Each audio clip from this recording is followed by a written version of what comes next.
Hello, and welcome to Starting Points, where one thing leads to another, and sometimes to another and another.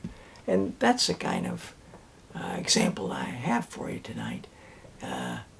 It's from James Houston again. Last time looking about the repercussions of the snowmobile bill being introduced to the Arctic and what that did to both for the walrus and for the dog teams. This time, another example from Zigzag, A Life on the Move by James Houston. James sort of epitomizes in some ways, for me, a person who has an interest, a strong interest. His first initial interest was in art, and then that got him work.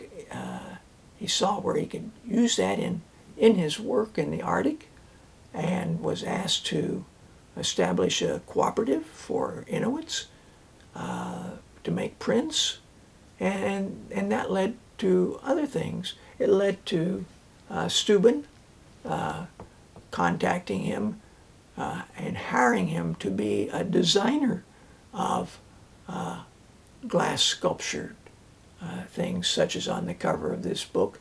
I showed you this book before, but just to refresh you of where that branch went. Now, from that branch, he, while working at Steuben, he met someone who was working nearby, teaching at Pratt Institute Extension in Lower Manhattan. And I thought, Lower Manhattan, that's where New Amsterdam was. This man's name was Fritz Ackenberg, a world-famous woodblock engraver. Now, the woodblock engravers get a block of wood and they gouge out the design, the drawing, the picture with wood carving tools, and then apply ink and print, sometimes with a press. They're what they've created. This man, Fritz, also published a magazine called Artist Proof, and James says, he wrote me when I was in the Arctic, saying he'd been impressed by the first Inuit Eskimo print exhibition in New York, and asking if I would write an article about their work. I did my best, though writing was not at all a part of my life at that time. I was untrained and nervous about trying to do it. I'd never asked the government for a typewriter because I did not know how to use one. Later, when I reached New York, I saw the article neatly edited and presented with Inuit prints. I thought, well, writing that wasn't all that difficult in any way. I was probably safe in art magazines like this. People often fail to read the text, looking only at the pictures and the captions, and I'd certainly never thought of myself as a writer. At the height of the summer 1964, when it was so blistering hot in Manhattan that no Inuit would have even tried to function, I met Fritz again, and he asked me to come out to visit him on Nantucket Island for a long weekend.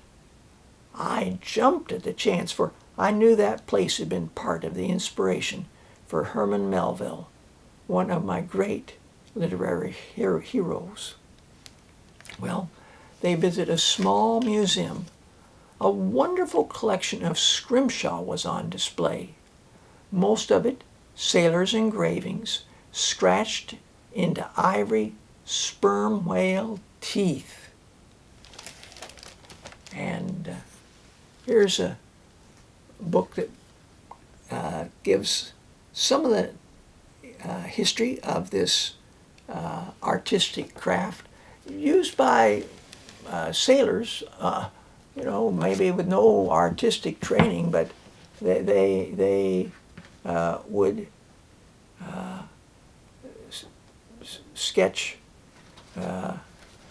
ships on that tooth.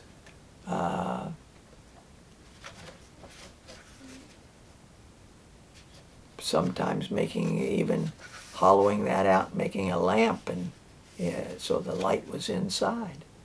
So that's what can be done with what's known as scrimshaw.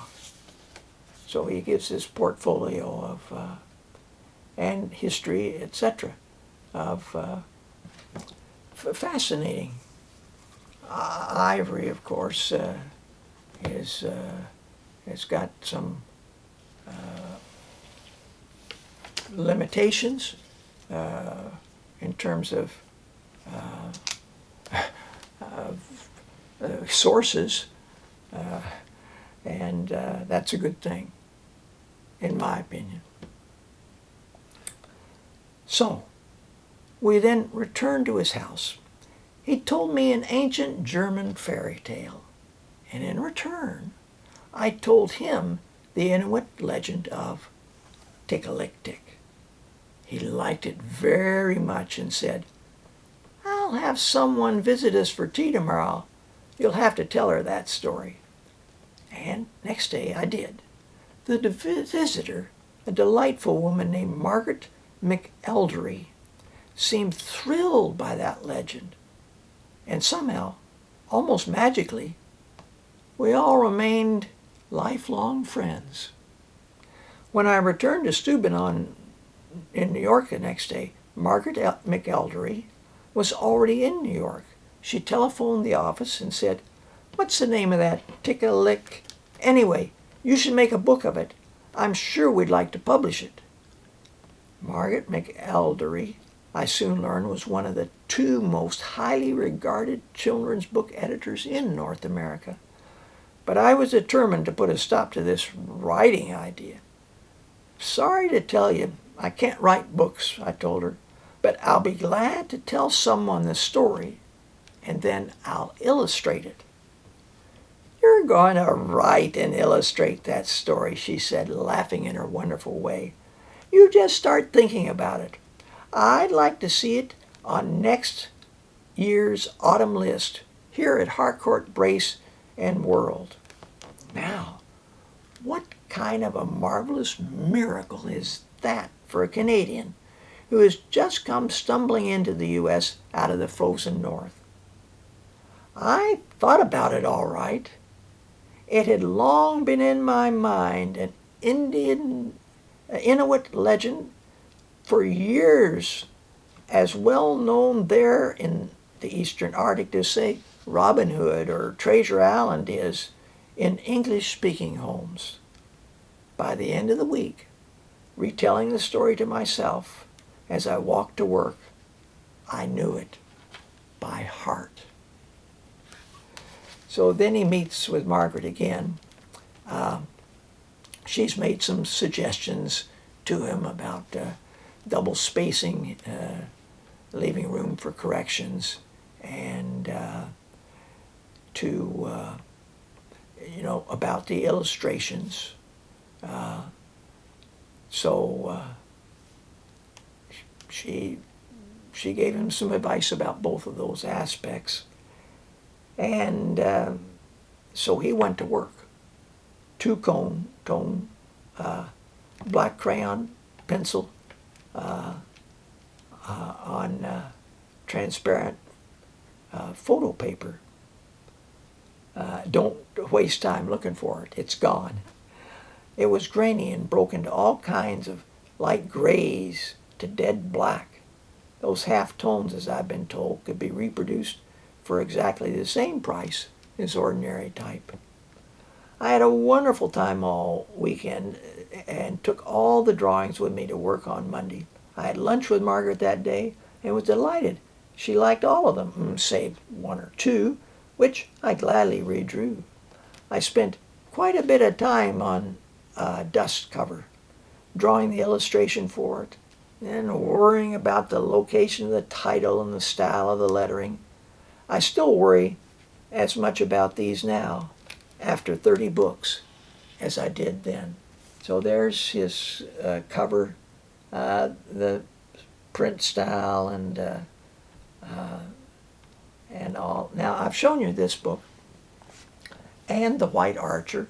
This book I've read to classes. I never read The White Archer to classes, but it's in my head as a book about justice,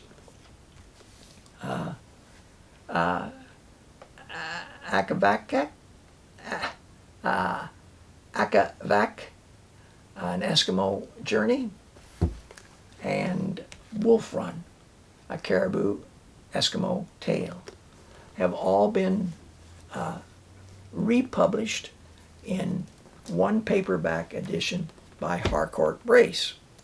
And it's James Houston's Treasury of Inuit Legends. And I've shown you that book before too. I